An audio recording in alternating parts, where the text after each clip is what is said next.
Welcome to the Spiritual AI podcast, where we explore the incredible power of our inner intelligence, which I call spiritual AI. Just like a computer uses AI to process data and find solutions, our awareness and intuition can guide us through life with clarity, ease, and purpose. Each week, we'll dive into the transformative tools, spiritual insights, and practical strategies to help you awaken, amplify, and align with your inner power. I'm your host, your friend, your guide, and your fellow student, Leonie Dutoy. Come and join the awareness and intuition revolution. Today, I'm taking you back to last year when I had another podcast called the Sacred Living Podcast. And I wanted to drop the episodes in here because I didn't really want the interviews and the content that I put on there to kind of just get deleted and go to waste, essentially. So sit back, let's rewind and replay. Today on the podcast, I have my beautiful friend Nerida Mills with me. Nerida and I come a few years at least. We've come some ways and we've done some work together, and we've both been on this beautiful journey of stepping into our truth and stepping into our purpose and helping people in this world. Now, I am going to hand over to you, beautiful, and I'm going to get you to introduce yourself to the community, to the audience. Sure. And then I am really excited to see where this conversation is going to go to. So welcome to the podcast. Thank you so much. And I believe it was 2019 we would have met. So it would be a good 5 years now. Time flies. Wow. Well, you've got the dates. I don't have them, but yeah, it's been a while. That's okay. Awesome. So yeah, my name is Nerida. My passion really lives in teaching people how to live their life as medicine. It's a huge passion of mine. I believe that life holds all of the guidance that we need for the answers that we seek, because it is a reflection of who we are, and those answers live within us. So that's really my big passion. Where I've come from, I've been working as a coach for the last 12 years. I'm a psychosomatic master. I've been doing that for the last 7.5, 8 years. And I've been on my own spiritual journey since I was, actively, since I was about 21. So 21 years ago now. So it's been quite a while. I've worked with some pretty incredible humans through that time. Had the pleasure of working one-on-one with an incredible Indian yoga monk for about 10 years. I've worked with some shamans from Peru. I've worked with energy healers and learnt off all of them. And that was really where a lot of my focus started. Was I wanted to understand the fundamentals, building blocks to experience, and I believe that is in the energy. So that's where everything started. And then using the law of attraction, I manifested some pretty cool stuff. However, I found that I wasn't able to maintain the things that I was manifesting. And so I felt like there were some pieces missing. That led me to the world of the mind and understanding human behavior, thus becoming a coach. And I found that coaching really, for me, it wasn't really like mind-blowingly new information. A lot of it was how I was living my life, but what it did provide was a structure to be able to help others with. So that was really powerful and deepen my understanding around the pieces that I was potentially missing as far as the interrelationship between myself and others was concerned. And then, psychosomatics kind of filled in the last piece for me in regards to, had the understanding around the energetics of things, had the understanding around the mind of things, and I was still really, really, can I swear? Yeah, we'll just put it on the podcast. It's fine. Really, really fucking mad. I was still angry a lot of the time. And so I had all of this anger within me, but I couldn't explain it. Do you know what I mean? So it was really frustrating because I'm like, I'm doing all the right things. Like I'm meditating every day. I'm, really consciously working with my thought pattern. I'm listening to the positive audios. I'm getting out there. I'm moving my body, like I was doing all the right things. But my experience within myself was still quite negative, I guess. I remember there was this one turning point for me where I was sitting at the beach and I was homeschooling my kids at the time, and they were playing in the waves, and they were only young still. They're all old and grown up now except for one, but they were all still quite little. And so there's anyone with little kids knows you take them to the beach and there's some peace for a little bit. They entertain each other and they play and whatever.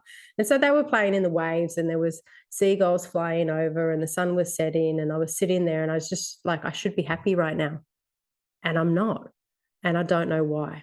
And so psychosomatics for me really bridged that piece, understanding how emotions actually become trapped in the body and how we cycle through the experience of reliving those emotions until we can actually finish the cycle of experiencing the emotion in order to release it. So that to me really brought a lot of freedom in my life. And it was after that last piece came into play and I was able to bring all that together that my life really started to change quite significantly. So there's my introduction. Well, you know what? My first question was going to be is, tell me a little bit about your journey, but you just went straight in there, and it's beautiful. And I want to bring this awareness to people, because if you think that it is a one and done deal, you're going to have your awakening and it's going to be done, we got news for you. No, look, that's certainly not been my experience. I know that there are some people that feel complete for a period of time after an awakening, and for sure, because you've got to kind of get used to your new baseline. But the reality is that we are infinite. Which means that we're not only infinite in our potential, we're also infinite in our inner scape, in our inner worlds. And so I believe, based on my experience, it's a delusion that I choose to hold, that the purpose of my life is to experience all of myself. And I believe that the purpose of all of our lives is to do that. And when we do that, we actually are able to give all of ourselves in the way that we're destined to do so. So if that is true, then, and let's just play in the delusion. If that is true, then, how many layers deep do we go? It's endless. So there's always that onion, right? Yeah, there's always you peel something back to and there's another one. Yeah, and sometimes I'm like, ooh, that's that's a new one. Okay. And sometimes I'm like, holy shit, I didn't really that was painful. That was a hard one, Yes. And so they can go either way, but ownership of all of ourselves really does provide the power, because when we can consolidate these parts and actually use them for the the resourceful expression of it, which is only possible when you own it, then all of a sudden you have access to so much more of yourself to give, so much more of yourself to experience. And so our capacity to receive and to give expands just by doing that, which is super fun, because it's not just, how we do anything, it's how we do everything. So that impacts how we're able to receive of life, of love, of abundance, of everything, how I'm able to receive and, give in contribution, give in my love, be felt, be heard, be seen, all of those sorts of things. So, it's a fun dance, but I agree with you. I don't think it stops. See, it is. And that's the thing, is you just use that word. It's a dance, right? There's the dance between the lightness and the heaviness. Like you were saying, some people have this period of just sitting in the bliss of awakening, right? And the others just dive straight back into, but that's because everybody's got a different life, right? So it's the dance, but there was something else I was going to mention. Can I just share something on that? Yeah, go for it. So I feel like I've had multiple times in my life where I felt like I've had a complete rebirth. And whilst I'm the same person through that, there's been elements of myself that have dropped away that just no longer, I just can't even access them. And then there's other parts that have been awakened in that. And some of the experiences that I've had in that, I can give you two very distinct experiences, completely opposite in the fallout. And so one was that I went into a seminar with an organization called MJB Seminars, which I've been working with for the last 2 years, I think. 2.5 years. Let's just say 2.5 years. And I started working with them because I love their work so much, because it was so profound for me. And it was really interesting because I have been working on my relationship with my dad since I was, let's say, 17. My first port of call for that relationship or working on that relationship was a level of escapism, really. I was just like, I'm going to go find myself, right? And just get myself outside of the environment that I've been in and figure out who am I outside of this story that everybody sees me as. And so that's really when it kicked off. But most of my personal development journey had been, up until this time, really about trying to heal the part of me that felt broken, right? Because of decisions that my dad had made. And it was really interesting. So I walked into this seminar and it was kind of a last-ditch effort. I got to the stage where I was just like, screw personal development. I could have bought a house, literally, with how much money I've spent on my own development and growth. And I still haven't broken through a couple of little fundamental pieces. I definitely learned a lot. I definitely grown as an individual. I'd gained a lot more insight, but there were some pieces that really were still quite rooted in there. And it was only based on the encouragement of someone that I trust very deeply that I decided to give it one more chance. And so I walked into the seminar still with a story about my dad, that he had rejected me and that he had chosen another life because on some level I wasn't good enough. Right. And obviously there was an unconscious kind of decision, but it was there. And anyway, I walked out of that seminar. It was a very powerful seminar. Walked out of that seminar knowing, like, it being done. My dad loves me so fucking much. He accepts me exactly as who I am. He's very, very proud of how stubborn and crazy and not like him I am, right? I know that. I don't doubt that anymore. I was done. Now, the fallout in that for me was that I went through an entire identity crisis because I was just like, holy crap. I could see for the first time, like, how much of my life I had been directing based on an idea of trying to prove myself worthy in some capacity to anyone who would see it.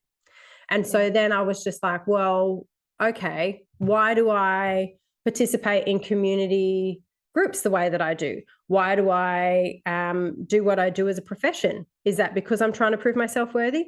Why do I show up to my family in a certain way? The roles that I play, like, everything was up for grabs, right? Yeah. And everything started disintegrating. And so there was this really interesting period. And in fact, it wasn't long after that my body then followed suit. And I was literally put on my ass and had to really review the roles that I play and the identity that I had built for myself, like, from an entirely integrated, like, on all levels were up for grab. So it was a very, very powerful experience, completely changed my experience of myself. Brutal landing. When I first did psychosomatics, which I would classify as another one, it was a 10-day course, and we went in, and it's, sometimes you can convince yourself of things just to make it safe for yourself. So, when we were going to the course, our facilitator said, you're going to need to bring 2 people on the last 2 days to do clinic work so that we can see your level of skill before we send you off on your way.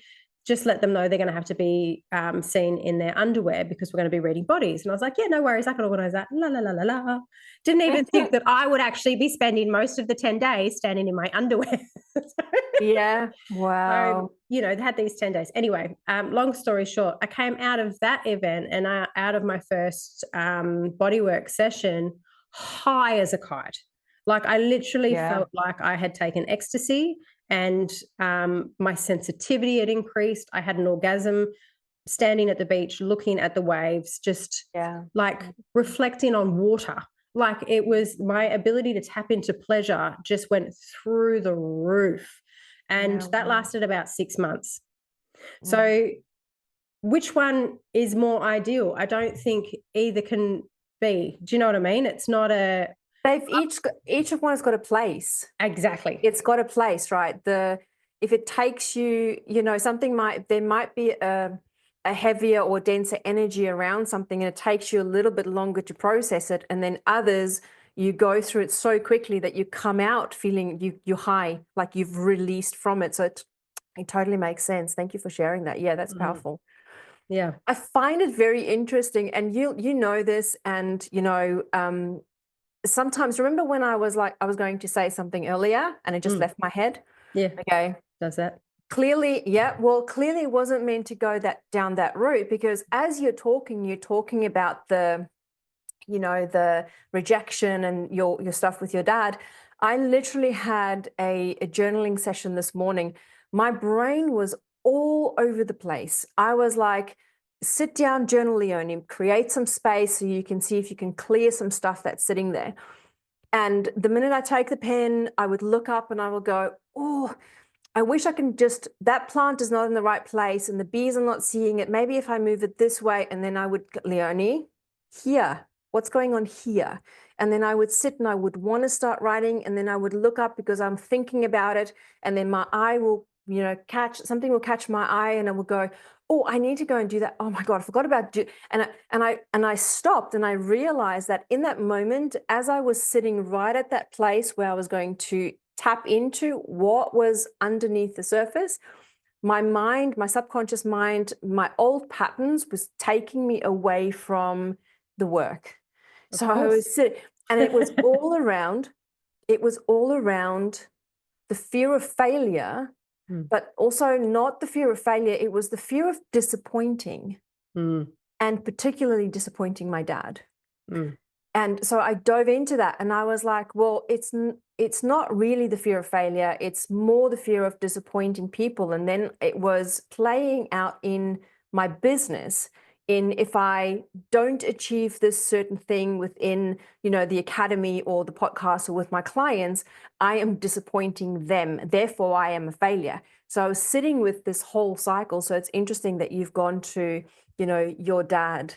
And that's exactly where I was this morning. Yeah, and it's so interesting because our dad is the first expression or reflection of our masculine. Yeah. And what is our masculine is our the avenue in which we provide. So it is often associated with, if you're in business, with your business, or if you're not, with your career, right? And so if we've got blocks around our dad, then it's going to show up in how you earn your money. And which is beautiful, because if you're having issues with your money, I'll say two things about this. If you're having issues making money, then you're either going to be something about trying to prove yourself, not wanting to disappoint, whatever, and you've got whatever it is that you're doing, your behavior, your actions, your offerings are all tinged based on this desperation, which people feel, right? Oh, and absolutely. that reflects back. The other way that we can, have our money kind of played with, I guess, is the opposite to be true, is mum. Because what is mum? The receptivity. How much am I willing to receive? So my level of deserving comes from mum. It's the receiving. Yeah, it's very interesting. Now, what I want to do, because we've done this work for, for many years. And what I want to do is I want to just kind of bring it back to somebody who is sitting with this perhaps for the first time. Now, you do obviously a lot of the psychosomatic work, the body work, the nervous system regulation and things like that. I want to bring this down to a very basic step for a person who is struggling with, let's say, something with their father or money or whatever. Let's say you're sitting down and there's something that you're struggling with. When they're writing and they feel this come up, is there a nervous system regulation or a psychosomatic exercise that you can give to the audience that they can do in that moment to help just regulate as they work through? Yeah, so I think, again, I don't think one thing is the answer. I'm a big believer that all roads lead to Rome. But I would suggest that the first thing is to really be very clear on the fact that your mind is delusional. So whatever is coming up, understand that the only thing that it's showing you is that you have resistance. And if there's resistance, it's because the mind is trying to keep you safe and you are close to change. Yeah. So this is an indicator to Yeah. keep on going. Okay. It is. It's not a thing to listen to and believe the words that are being said. However, I do believe that the words that are being said do offer us breadcrumbs to kind of unpack what is actually going on further, right? So there is that piece. Yeah. How to regulate your nervous system within that process, you can do a couple of ways. The easiest way is through your breath. Is just taking a couple of deep breaths. The breath is, I mean, it's getting more and more, credit, I guess, at the moment, has been sort of for the last 5 years or so. But it is certainly, that is the first port of call, is to see if you can regulate yourself through your breathing. I really advise a deep breath into the belly. The deeper you can breathe, the deeper you can feel. So if you're finding your breath is stuck up here, it's because there's something down here somatically that you don't want to be feeling. But that's often where the answers lie. So if we look at the body, you've got your base chakra. I don't know how much your audience knows, but you've got your base chakra around your perineum, essentially. You've got your sacral around your womb, or where an energetic womb would be if you're a guy, just below the belly button. You've got your solar plexus just underneath where your ribs kind of pull in.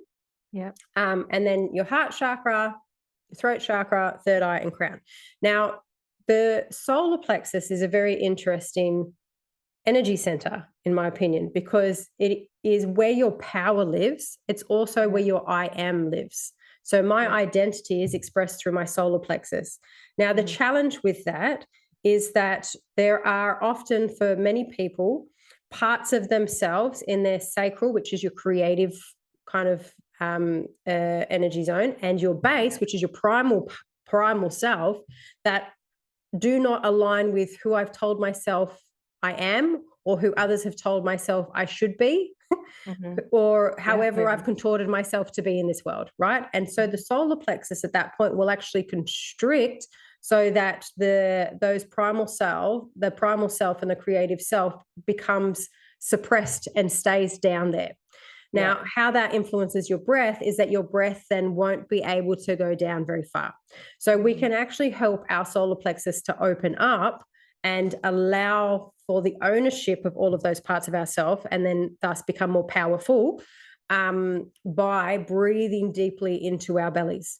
If you can really expand your belly out, so I even like to put my hand on my belly button and see how far I can push it out on the in-breath, and really draw it back as close as I can to my spine on the in-breath, the out-breath, and then just keep on doing that.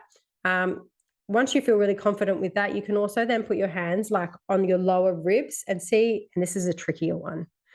Out-breath, right? See if you can expand. So belly up, ribs out, and then chest up. So it's a three-step breath. That breath does take a lot of practice. It is easier to do whilst you're laying down. It's not necessarily something you're going to do when you're journaling, but it will certainly help you to regulate your nervous system.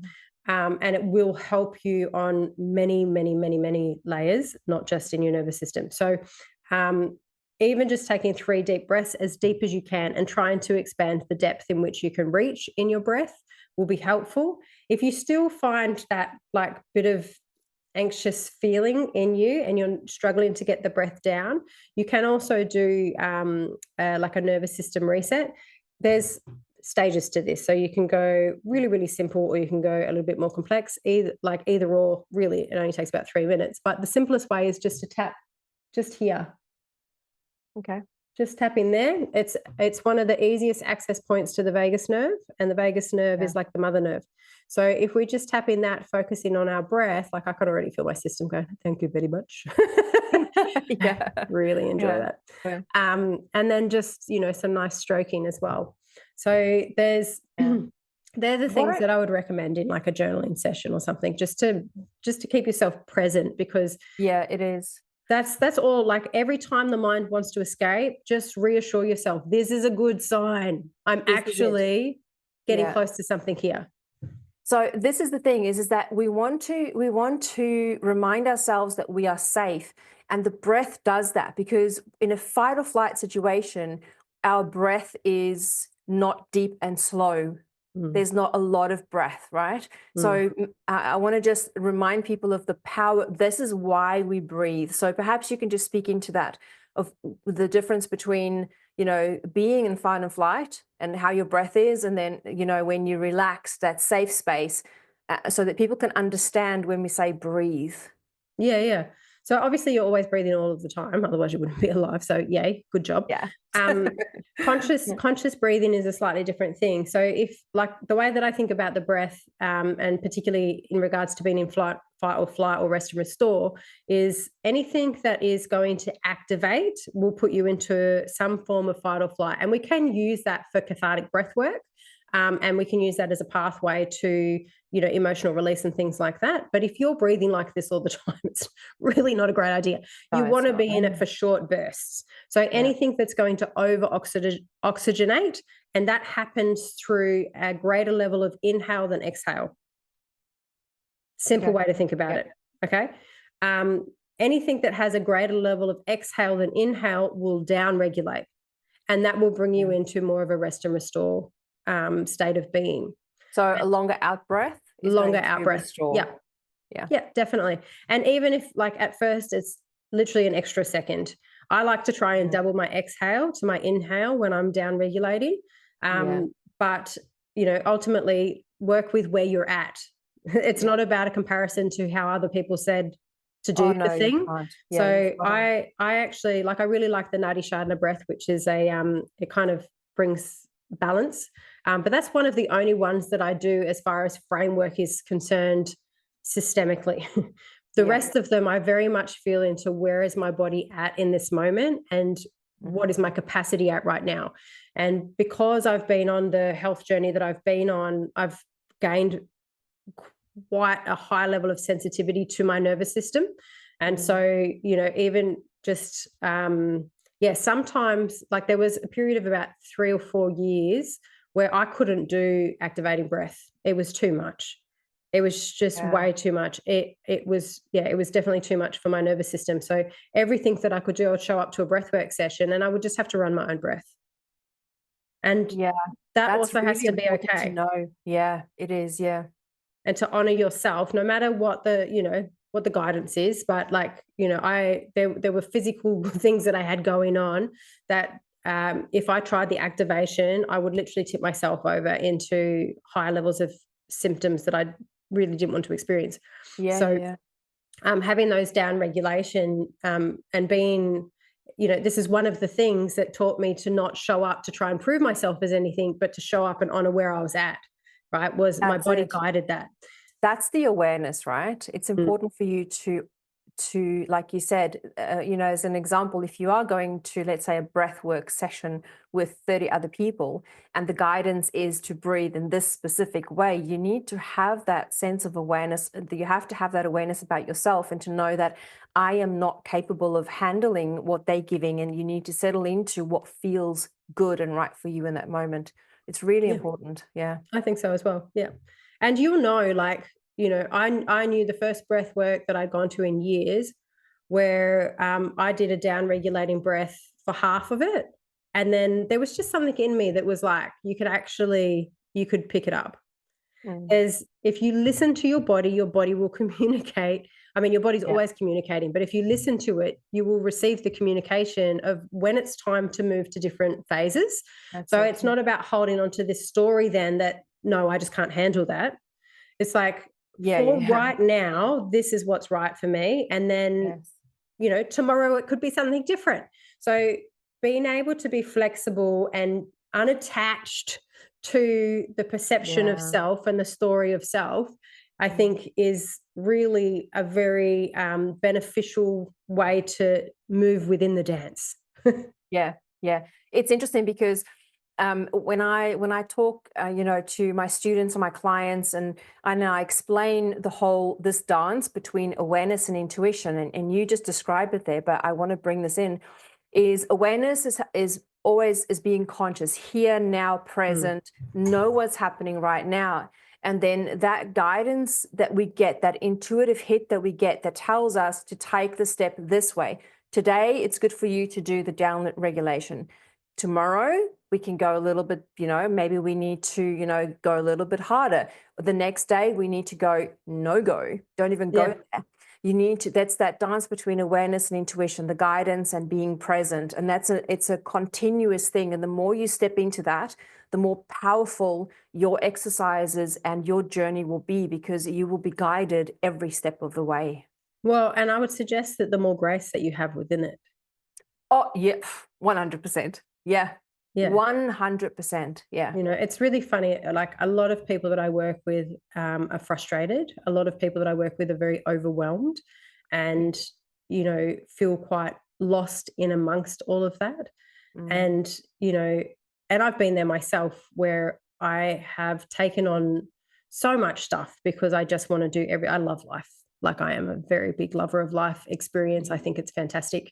And I want to experience it all. And so sometimes I can want to experience, maybe a little bit too much all at once. And so, I can understand the drive, but it's very interesting, the difference when it's overwhelm and frustration versus inspiration and power. And for me, a lot of the difference comes through that experience of grace and the following of the intuition within it. And when you let go and have faith in your own intuition, have faith in the guidance of whatever you want to call it. I don't really care. Yeah. Whatever that is for you, call it whatever. I think it's all the same thing anyway. But, when we can let go of that, then what we have to simultaneously let go of is the idea that we're wrong. Yes. Or the idea that we're not where we're supposed to be, or the idea that we should be something else. None of that can exist when you have faith in the intuition and you're moving with grace. They can't coexist. It's like gratitude and fear. True. So it's not that we don't oscillate somewhat, and we all have a victim inside of ourselves, and that needs to be honored as well. So we're all going to step into that sometimes. That's cool. I have victim party all the time. It's great. Love me a good Netflix binge. Oh, I just watched what's it called? Ted Lasso. Oh my God. It's the most wholesome show in the world. Just saying, like, I love it so much. Put a smile on my face. But it's just important to know, that's my victim speaking. Yeah. Okay, so my victim comes up generally when I have maybe crossed a line of either taking on too much, or I'm hitting a new edge of my experience and I'm being called to step into a new realm of myself. They're generally the two times that my victim will show up. One is protective, obviously. Well, they're both protective.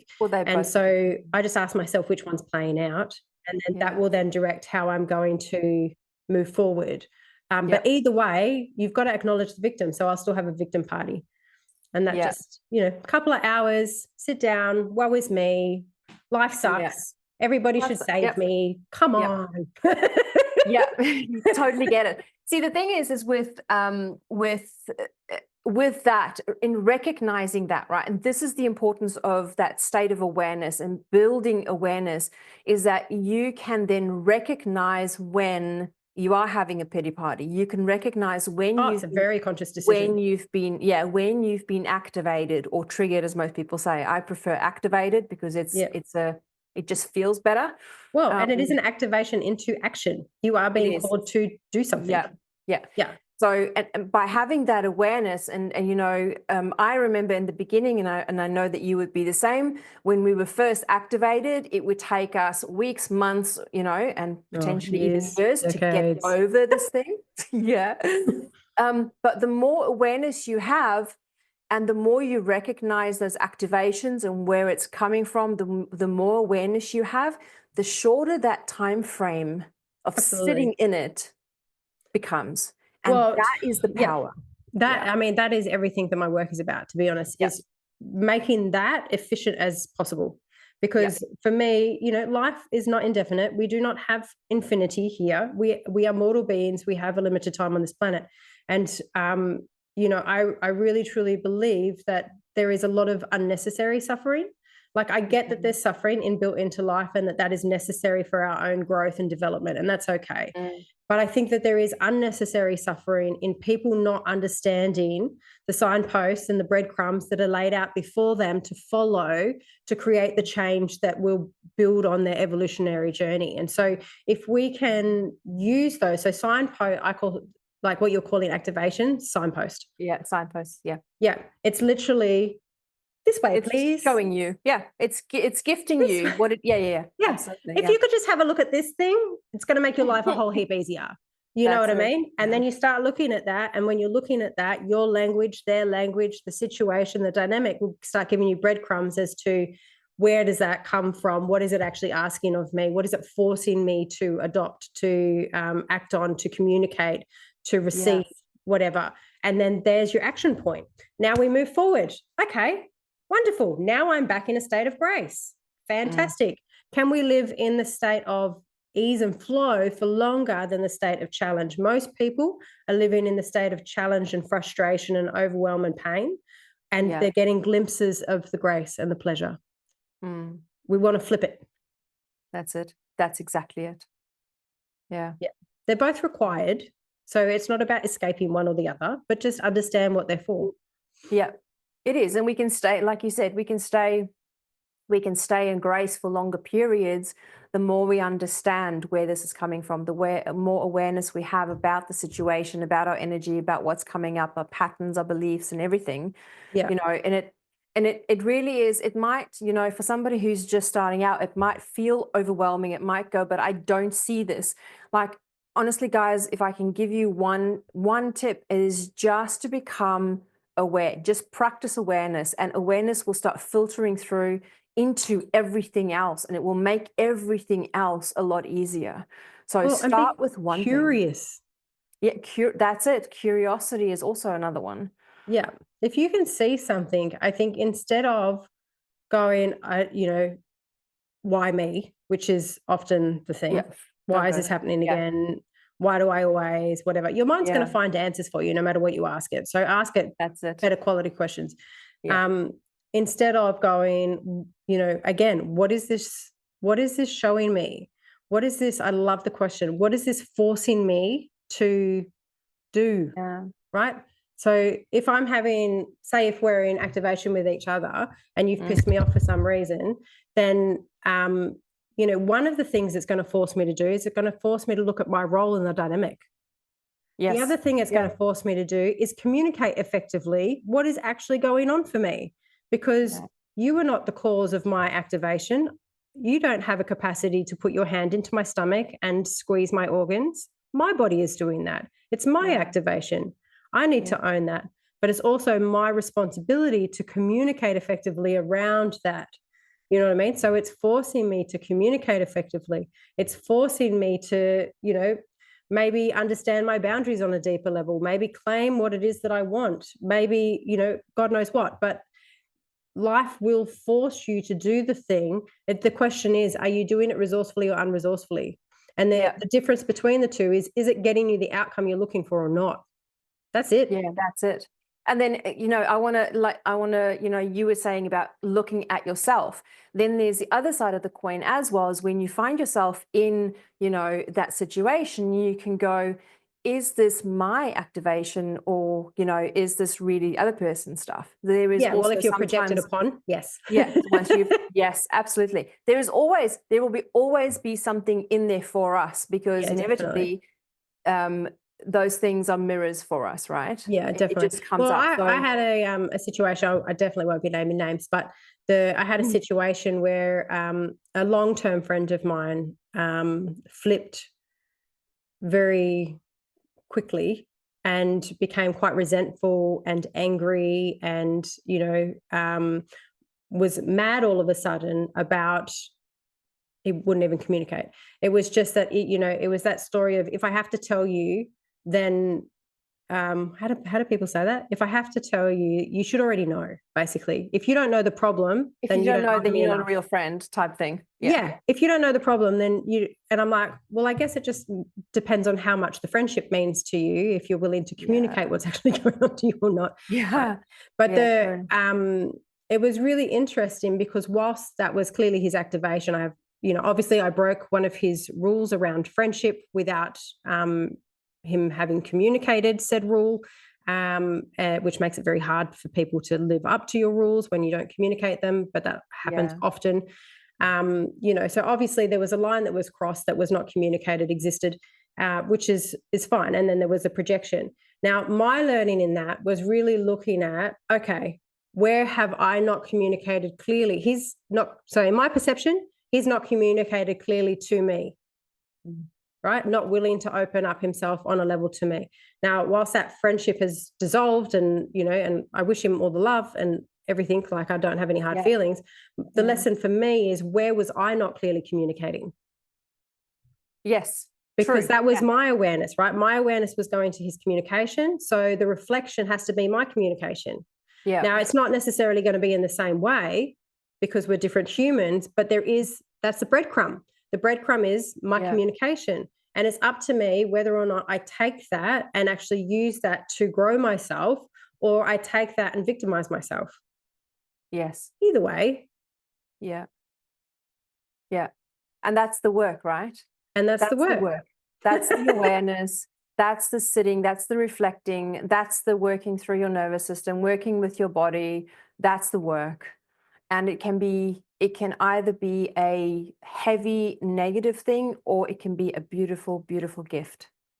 Yeah. So even within the activations and within the work, if you view it from a place of gratitude and grace and appreciation and understanding that this is being presented to you so that it can support you in becoming lighter, freer, happier.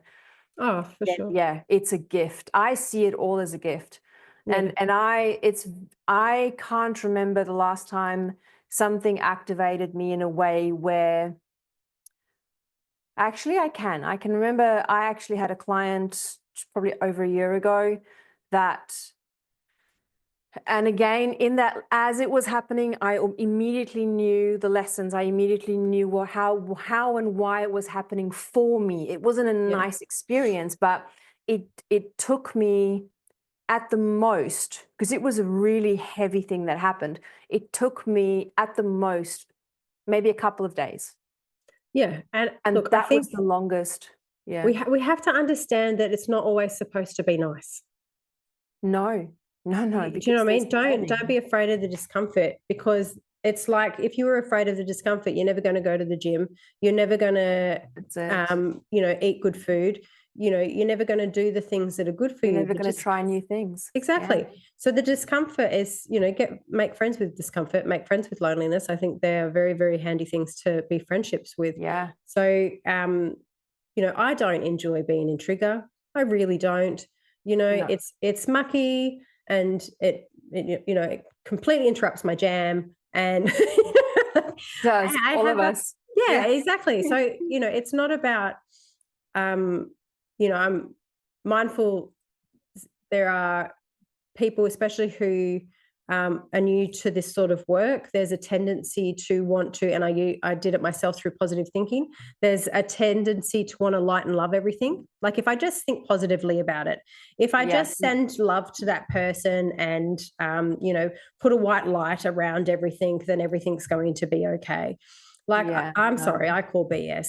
We are human beings having a human experience. We are spiritual beings for sure, having a human experience in this world. We are made of matter. There are things that we are here to experience. If we were just going to light and love it, you would still be in the ether.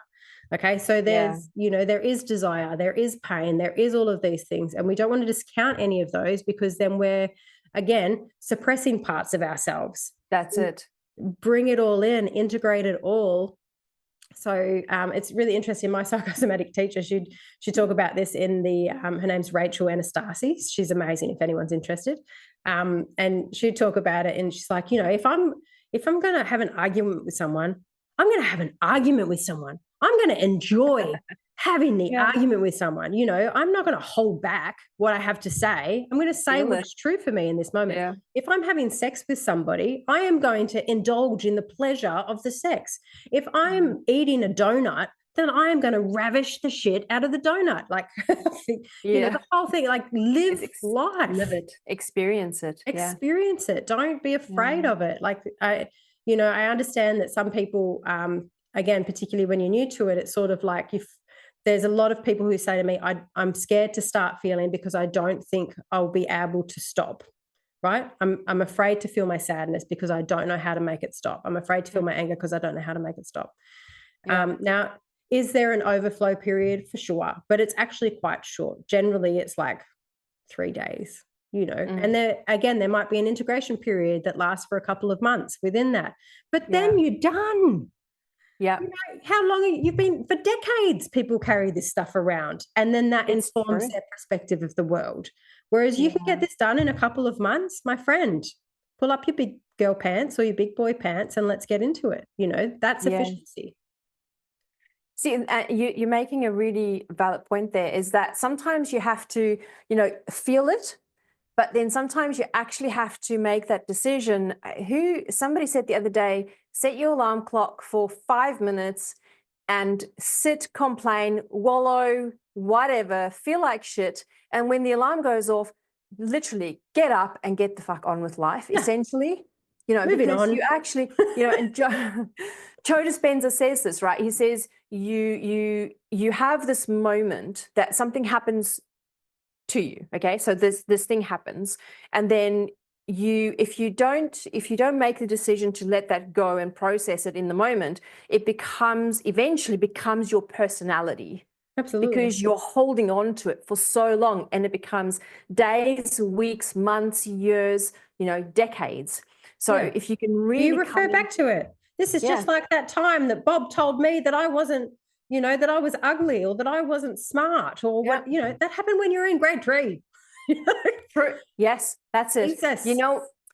There you go. You know what? Just you said it, and it's like, this is one of the things that I was sitting with this morning.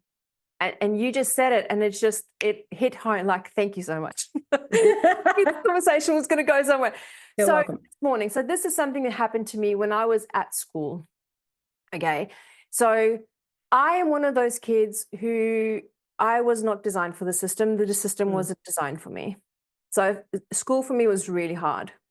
And I recalled 2 moments this morning that happened to me when I was at school, which made me feel not worthy, made me feel like a failure.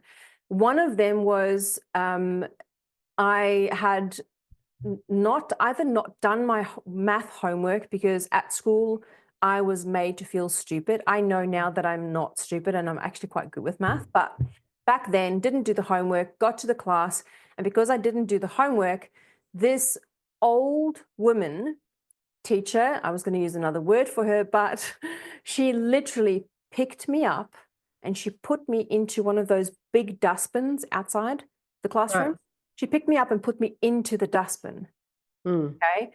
And obviously everybody laughed at me. Yeah. There was this big thing that happened. Super resourceful. That is, so that obviously had a big impact on me. And then there was another instance where I was sitting in this class, and the teacher asked a question, and she had 2 or 3 students in the front of the class with her, and they were kind of very buddy.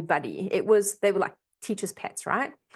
And she asked me this question, and I answered it from what my understanding was, and obviously it wasn't the right answer, but they turned and they laughed at me. So, and you said it. Obviously that created. I didn't have the understanding back then as a child to process this, right? No. Now here I am looking back, and I'm trying to process it, but you just said it so well. You said, it happened. Get over it. Well, I mean, look, we don't want to discount the inner child. I understand that there is the work there, but sometimes all you need to hear is that, Leonie, it happened.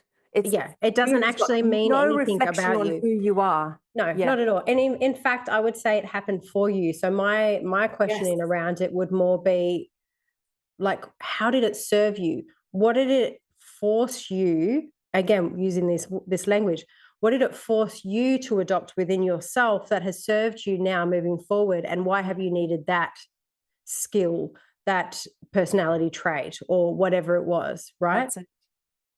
Because It does. It it gives does. us, yeah, it does. Yeah. Totally get it. Yeah.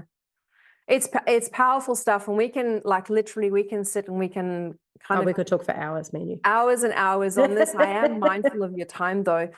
But Nerida, it is, you know what, it has been, I loved our conversation, and we will definitely get you back on to come and have more conversations with us. And I think the more we give people real world experiences, like your experience with, with your dad, and your friend, and mine with school, and your clients, and the more we bring real life experiences into the topics of, nervous system and awareness and intuition and somatics and everything else, I think it makes it tangible for people, Yeah, easy well, to and understand. I'd just love to share one last thing, if that's okay.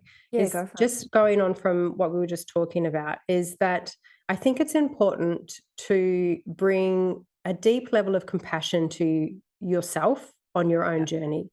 yeah, Because as you were saying, that example happened to you when you were a kid at school, and you only had the awareness of a child at that time. Now, our brains are literally formed when we are children. 85% of the brain is formed by the time you're 8. There yeah, is a shedding period that goes on as a teenager, but it's minimal. Most of it's happened by the time you're 8.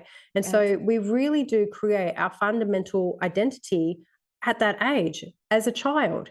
And Mm, if what we're talking about here is your unconscious mind, that's what's been developed. And so yeah, as you're living as an adult, we are wanting to stay safe. The unconscious mind has one job, and that is to keep you safe. And yeah, how that is translated is to keep you in the same. And so the unconscious mind is millions of times more powerful than the conscious mind. And so it will override you at times. It will have a lot more influence on the actions that you take, the way that you speak, all of that sort of stuff. Now, that's not to discount your responsibility in it. It's to give you mm, a level of compassion for yourself, because it is that yeah, child who was told that they were stupid, or who was told that they're not good enough, or who mm, wasn't given the affection or the attention that they wanted in their particular love language, even though their parents were loving them in many, many other ways, yeah, but it's that child that mm, feels those things that is often responsible for some of the behaviors that we don't understand about ourselves. And mm, so it is that child that needs the reassurance and the love in order to feel safe enough to let go of these things. So we're mm. literally in our growth and development, we are reparenting ourselves. We are Yes, retraining yeah, that child that they are beautiful, that they are loved, that they are safe, that all of their unique little quirks, we love them, right? yeah, Because yeah, so many people have been told, no, no, no, quieten down, you're too much. And like, I get it, I'm a parent, and I've got wild kids. yeah. I've really encouraged them to be wild kids. But there's sometimes, even with my thinking around parenting, that I'm like, holy fuck, like, I just need a second. Could you just like Yeah, turn it down just for one moment? And that's all it takes for a kid to hold on to that and then run it for the rest of their bloody that's life. exactly it. Yeah, yeah, So, yeah. it's not necessarily an indication of how your parents parented you, but it's just, this is your soul path. It's what So, we took on, yeah, the exactly, meaning that yeah. we took on behind it, yeah. And sometimes there was some pretty nasty behavior behind that. So I'm not discounting that either. But Yeah, either way, it's like what we're actually dealing with when we're dealing with all of the stuff is a little mm, kid. And that's so, it, like yeah, I say to people, how if your child was going through the insecurities, or your niece or your nephew or whoever was going through the insecurities that you're currently facing in your life, how would yeah, you treat them? yeah, Because I can guarantee you it would be a lot kinder than what you're currently treating yourself. that's it. So let's Very bring true. some kindness back in, and some compassion for yourself in the journey, and just understand that it's like you said before, it's onion layers, man. It's one step at a time. And Yeah, we are all on the journey. Nobody has all of their shit together. Everybody has to go through the muck. Everybody has to start at the beginning. that's Like, it. my son, every time he learns a new skill, he gets super frustrated at the beginning. And I'm like, dude, everybody who's a megastar in this thing, this is where they start. That's it. Take a deep breath, put your big boy pants on, and keep on showing up. And so Yeah, that's, at that point, that's where we need to be consistent. It's just understanding that in the beginning, it can be hard, but it is worth yeah, it. And so we just need to keep on being kind to ourselves, keep on loving ourselves and coming back, and then following those little intuitions, those awarenesses that you say. Yeah, and you will be absolutely. guided. Absolutely will be. I feel like I want to just make mention of, when I was talking about my journaling this morning and the stuff coming up in that moment, as you were talking about, really nurturing the inner child as well. So as it was coming up, I was going through some nervous system regulation. So just this morning, so breaths and standing up and just shaking.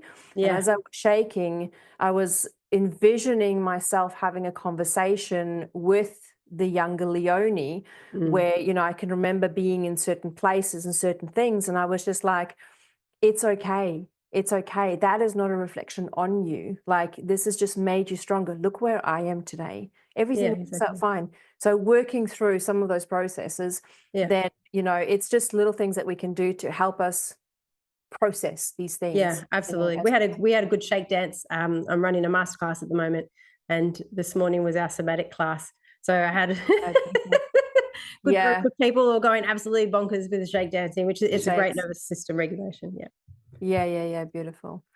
Nerida, thank you so much for this beautiful conversation. I loved every Pleasure. minute of it. We will definitely get you back. So before we go, there's a couple of things. So can you please tell the people, the audience, where they can find you? So first Yep. do that. You can find me on Instagram or Facebook. My name is not that common, so it's literally Nerida Mills on both, and you will find me there. You spell my name Nerida, and then Mills. That's the best way to find me. I've got some free ebooks, like I say, masterclass. I've got new masterclass coming out in February, which is exciting. So there's a ton of ways to get involved without having to spend any money. Give the work a try, see if it's for you or not, and then go from there. Beautiful. Okay. I will have all the details in the show notes for everybody. So the links will be there for people. And then, so I've got one last question for you. Okay. So if you can only leave one awareness, one thing that you've learned that you can bring to the audience, what would that be? The thing that is the one that I've really tried to impart for my own children is that all of you is perfect. I love that. All of you. That's hard. That might be hard for people, but understanding that you are perfect in every way, shape, or form. Yeah. And that's beautiful. I include in that your capacity to change. Yes. Yeah. Yeah. It is, because we all have the capacity to change. Yeah. It's a choice, right? Yeah. Beautiful.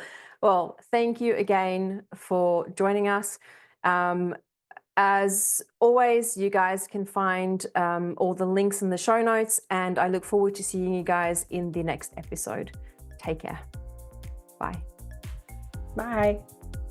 Thank you for joining me on the Spiritual AI podcast. Don't forget to rate and share the show with your friends. It will only take a few seconds. So go ahead, go and rate the show, share it with a friend, spread the message of the power that we hold within each one of us, our awareness and our intuition. Let's create a revolution. Let's change the world. I'll see you next time.